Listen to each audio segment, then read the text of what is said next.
জটিল সংখ্যা 3a চ্যাপ্টারে 5 দাগে যে ম্যাথটা আছে a প্লাস ib আকারে প্রকাশ করো 1 প্লাস 2y 2 প্লাস 3i এবং 3 প্লাস 4i। তো এই কলাম 5-এর 1 দাগ, অঙ্কটা ছিল 1 প্লাস 2y,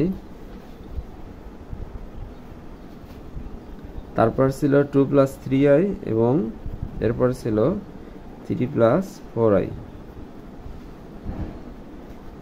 তো এখানে আমাদের প্রথম কাজটা হবে, এটাকে যদি আমরা a প্লাস ib আকারে প্রকাশ করতে চাই, এই যে a প্লাস ib এই আকারে প্রকাশ করব, তাহলে প্রথমে আমাদের এই দুটো সংখ্যা গুণ করতে হবে। তাহলে 1 এর সাথে এদের আগে গুণ, তাহলে 1 এর সাথে 2 গুণ করলে 2 আসে, তারপর 1 এর সাথে 3i গুণ করলে 3i আসে, এরপরে 2 এর সাথে 2i গুণ করলে আসে 4i, তারপরে 3 এর সাথে 2 গুণ 6, এদিকে আসে i স্কয়ার, আর এখানে আসে 3 প্লাস 4i। তো এখানে সব মিলে এখানে 2 আসতেছে আর এখানে আসতেছে 3 আর 4, তাহলে 7i আসতেছে, আর এখানে i স্কয়ার মানে -1, তাহলে -6 আসে, আর এখানে কি আসলো 3 প্লাস 4i।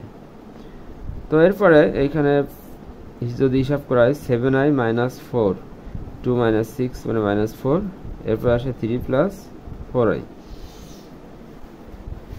তো এরপর আবার গুণ হবে, তাহলে 7 এর সাথে এই সংখ্যাটার গুণ, তাহলে 20, 3 সাথে 21, 21i প্লাস 4 সাথে এখানে আসে 28 i স্কয়ার, এরপর আছে মাইনাস 3 4 12, আছে মাইনাস 4 4 16i, তারপর এখানে এই 21i থেকে 16i যদি বিয়োগ করা হয় তাহলে 5i আসে, i স্কয়ার মাইনাস 28 মাইনাস 12, তাহলে এখানে আসে মাইনাস 40 প্লাস 5i।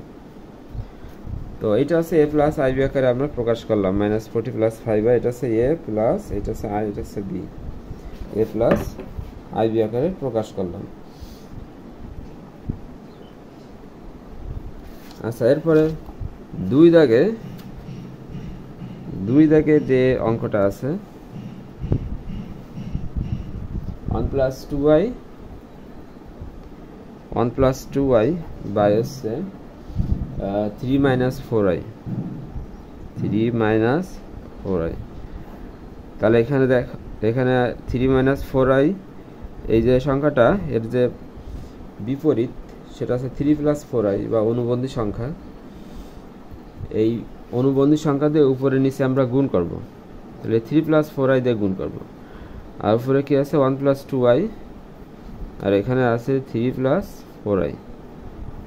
তো গুণ করার পর এখন আমরা এখানে নিচে a plus b a minus b, a square minus b square সূত্রে পড়ে, তাহলে 3a স্কয়ার মাইনাস 4i তার হোল স্কয়ার, আর এখানে 1 এর সাথে 3 প্লাস 4i গুণ, তাহলে 3 প্লাস 4i আসলো, এরপর 2i এর সাথে 3 গুণ, তাহলে 6i আসলো, আর এখানে আসলো 8i স্কয়ার, তাহলে এখানে 3 স্কয়ার মানে আছে 9, আর 4 স্কয়ার মানে 16, আর স্কয়ার -1, তাহলে 9 প্লাস 16 আসলো, তাহলে এখানে 3 প্লাস 6 4 10i, আর এখানে আসলো -8, তো 3 মাইনাস 8 মানে হচ্ছে -5 প্লাস 10i বাই হচ্ছে 25। ওকে, তো এখন এটাকে আমাদের a প্লাস ib আকারে প্রকাশ করতে হবে, এজন্য আমরা যা করব 5/25 প্লাস i ইন্টু 10/25, এটাকে আমরা আলাদা করে দিলাম, করে দেওয়ার পর এই যে 5/25 এটাকে -1/5 লিখলাম, প্লাস i ইন্টু এই যে 10/25 এটাকে আমরা লিখবো 5 দিয়ে যদি কাটাকাটি করা হয় 2/5। তো এইটা হচ্ছে আমাদের a প্লাস ib আকারে প্রকাশ।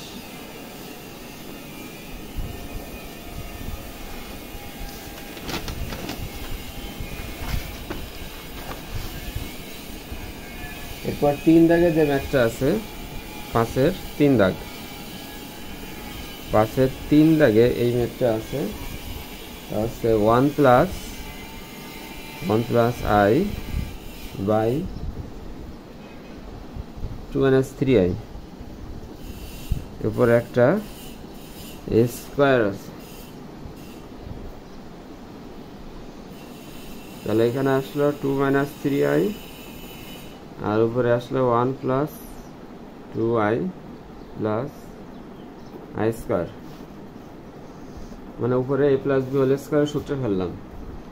আচ্ছা, এরপর এখানে 1 প্লাস 2i, আই স্কোয়ার মানে কি মাইনাস 1, আর নিচে কি আছে 2 মাইনাস 3i, 2 মাইনাস 3i। তাহলে এখানে 1 আর মাইনাস 1 কাটা আছে, তাহলে 2i আসলো, আর নিচে আসলো 2 মাইনাস 3i। তাহলে এই যে 2 মাইনাস 3i এর যে বিপরীত বা অনুবন্ধী সেটা হচ্ছে 2 প্লাস 3i। 2 প্লাস 3i দিয়ে উপরে নিচে আমরা এখন গুণ করব। তাহলে এখানে নিচে এখানে a plus B minus B square মানে বি স্কোয়ার সূত্রে পড়ছে, তাহলে এখানে 2 স্কোয়ার আসে মাইনাস 3i তার হোল স্কোয়ার আসে। এই যে 2i এর সাথে 2 গুণ করলে আসে কি 4i, এরপরে plus 6i square, 6i square. তাহলে এখানে 4i আসলো উপরে, আর i স্কোয়ার মাইনাস 1, তাহলে মাইনাস 6। আচ্ছা, এরপরে 4 2 এর স্কোয়ার করলে 4 মাইনাস 3 এর স্কোয়ার করলে 9, আর i স্কোয়ার মাইনাস 1, তাহলে 4 প্লাস 9 আসলো। ওকে, এরপরে এই 4i মাইনাস 6 লিখলাম, লেখার পরে নিচে 9 এবং 4 যোগ করে 13 আসে। এরপরে মাইনাস 6 প্লাস 4i লিখলাম, সাজাই লিখলাম বাই 13, এরপরে মাইনাস 6 বাই 13 আসে প্লাস i ইন্টু 4 বাই 13। তো এইটা হচ্ছে আমাদের a প্লাস ib আকারে প্রকাশ।